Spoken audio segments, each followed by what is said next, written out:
사랑합니다 여러분. 큐티를 읽어드립니다. 윤한성 목사입니다. 반갑습니다. 잘 지내셨습니까? 정말 기쁜 소식이 있습니다. 제가 이제 기회를 엿보고 있었는데 100명이 넘었습니다. 구독자가 100명이 넘었습니다. 이게 굉장히 의미가 있는 건데요.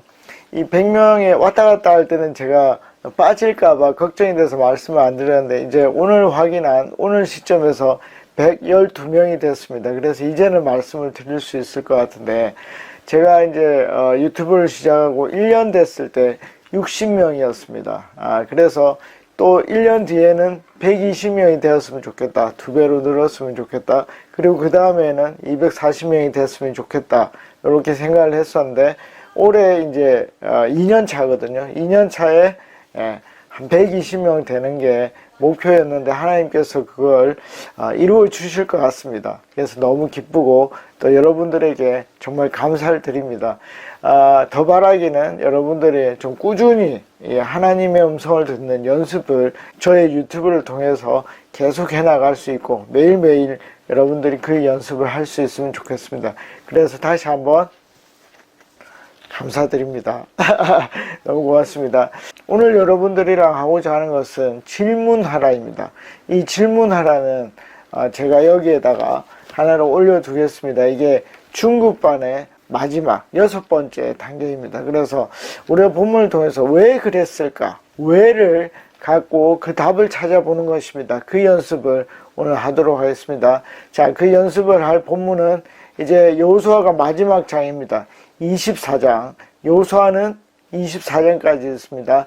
24장 14절을 통해서 하나님의 음성을 듣고, 그리고 어떻게 질문하는지 연습해 보도록 하겠습니다.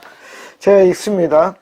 여호수아 24장 14절, 이렇게 말씀하셨으니 당신들은 이제 주님을 경외하면서 그를 성실하고 진실하게 섬기십시오. 그리고 여러분은 여러분의 조상이 강 저편의 메소포타미아와 이집트에서 섬기던 신을 버리고 오직 주님만 섬기십시오.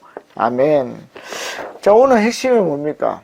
이 모든 지역, 이 지역에 있는 신들을 어떻게 버려버리고 누구를 택하라? 오직 여호와 하나님만 택하라고 얘기를 하고 있습니다. 자, 그럼 우리가 생각을 해보는 겁니다. 왜 그래야 되지? 왜 그래야 되지? 여러분, 그 지역에 이집트 같으면 태양신 파라오가 있을 것이고, 그 다음에 그 메소포타미아 지역에는 뭐가 있겠습니까? 대표적으로 바알신과 아세라신이 있을 것입니다. 그 신들은 굉장히 매력적인 신들입니다. 왜 그렇죠? 이 바알은 풍요의 신입니다. 그리고 아세라는 다산의 신이죠. 그게 뭡니까? 농경 문화와 아주 직결되어 있습니다. 풍요롭게 정말 가뭄 없이 많은 것을 얻게 하는 신이고, 얼마나 매력적입니까? 그렇죠? 그리고 다산, 이 아세라는 뭐죠? 이 농경 문화에서 이 노동력이 굉장히 중요합니다. 그렇죠? 그래서 그 노동력을 생산할 수 있는 그 아세라를 섬기지 말고, 그럼 왜 오직 여호와 하나님을 섬겨야 하는가 하는 것입니다. 자, 그러면 여러분, 요즘은 어떤 시대입니까? 요즘은 자본주의 시대입니다. 돈이 돈을 낳는, 그리고 돈이 모든 것을 움직이게 하는 시절입니다. 그러면 이 자본주의 시절에 뭐죠? 굉장히 매력적인 신이 뭡니까? 만몬신, 돈입니다. 그렇죠? 왜 돈을 섬기지 않고 하나님을 섬겨야 하는가? 그 합리적인 이유가 뭔가? 그걸 찾아봐야 됩니다. 우리가 생각해 볼 때는 뭐죠? 이 돈이 굉장히 합리적이다 하는 것입니다. 그러나 그걸 버릴 만큼 중요한 이유가 있느냐 하는 것입니다.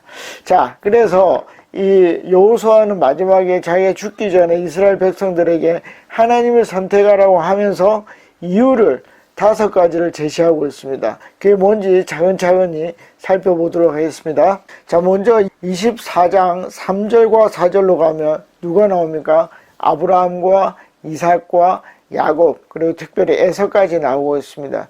정말 그들에게 어떻게 했는가? 하나님이 가나안 땅을 차지하게 하고 그들을 거부로 만든, 그리고 에서에게는 세일 땅을 주게 한, 그 땅을 주게 하신, 그렇죠? 이 손님으로 왔었는데 이방인이었는데 주인이 되게 하신 그 하나님을 제시하고 있습니다. 그렇다면 너희가 이 땅 신을 섬기지 않고 오직 여호와를 섬길 수 있다는 것입니다. 자, 두 번째 이유는 뭐죠? 7절입니다. 7절은 뭡니까? 이집트에 대한 것입니다. 열장을 통해서 너희를 종되었던 곳에서 데리고 왔고 너희가 너희 눈 직접 홍해에서 그 군대가 물에 수장되는 것을 보지 않았느냐? 그 너희가 직접 보았다. 그렇다면 너희는 누구를 선택할 것이냐? 라고 얘기를 합니다. 그게 두 번째였고, 자, 세 번째는 24장 8절입니다. 이 요단강 동편에 있는 아모리 족속에 대한 것입니다. 그 아모리 족속, 너희가 어떻게 하나님께서 무찌르는지 직접 눈으로 보지 않았느냐 하는 것입니다. 그리고 네 번째 뭐죠? 모압에 대한 것이죠. 모압은 24장 9절입니다. 모압에 누가 있었습니까? 발락이 있었습니다. 그리고 뭐죠? 브올의 아들 이 발람이 있었습니다. 이 발람은 선지자였는데 뭡니까? 이스라엘을 저주하려고 하죠. 발락이 게임에 빠져서 그때 그 저주를 하나님이 뭘로 변화시키십니까? 예, 축복으로 바꾸게 하죠. 그 사람 마음이 변한다는 게 쉬운 게 아닙니다. 그러나 하나님은 사람의 마음까지 변화시킬 수 있는 분이다 하는 것을 얘기합니다. 이제 다섯 번째, 마지막입니다. 다섯 번째 뭡니까? 그 가나안 족속들을 하나님은 어떻게 물리쳤는지 너희가 직접 몇십 년을 통해서 보지 않았느냐 하는 것입니다. 여리고 사람, 아모리 사람, 브리스 사람, 가나안 사람, 헷 사람, 길르가스 사람, 히위 사람, 여부스 사람, 그 모든 사람들을 어떻게 하나님께서 이겼다는 것이죠. 자, 이 다섯 가지 이유를 통해서 어떻게 해요? 하나님을 택해야 될 이유가 분명히 있다는 것입니다. 아무리 농경사회고 풍요의 신, 다산의 신이 있지만 하나님은 그 모든 신들을 이겼다 하는 것입니다. 그래서 너희는 누구? 오직 여호와 하나님을 택할 근거가 된다 하는 것입니다. 여러분, 믿음은 바라는 것의 실상이라고 합니다. 그 실상이라는 것은 허황된 게 아닙니다. 진짜입니다. 그러면 그 진짜는 어떻게 알죠? 예, 경험해야 되죠. 경험하면 우리가 알 수 있는 것입니다. 여호수아가 이스라엘 백성들에게 믿음을 요구했습니다. 미래에 다가올 하나님을 택해야 된다고 얘기를 했습니다. 그때 뭐를 제시했죠? 근거를 제시했습니다. 다섯 가지의 근거들을 제시했습니다. 여러분, 앞으로 올 미래에 대해서 여러분들은 누구를 택하실 것입니까? 하나님께서 아침에 저에게 말씀하셨습니다. 한석아, 너는 누구를 택할 것이냐? 당연히 저는 뭐죠? 하나님 여호와를 택할 것입니다 라고 말씀을 드렸습니다. 그 근거는 무엇입니까? 그 근거는 바로 제 삶입니다. 제가 태어나면서부터 이제 지금까지 한 50이 되는 그 순간까지 나타났던 그 하나님이 저의 증거입니다. 5개가 아닙니다. 50개가 될 수도 있고 100개가 될 수도 있고 1000개가 될 수도 있습니다. 제 생각이 1000개도 더 되는 것 같습니다. 여러분들도 깊이 묵상해 보십시오. 나에게 정말 하나님을 택할 만한 근거가 있는가? 믿음의 근거가 있는가?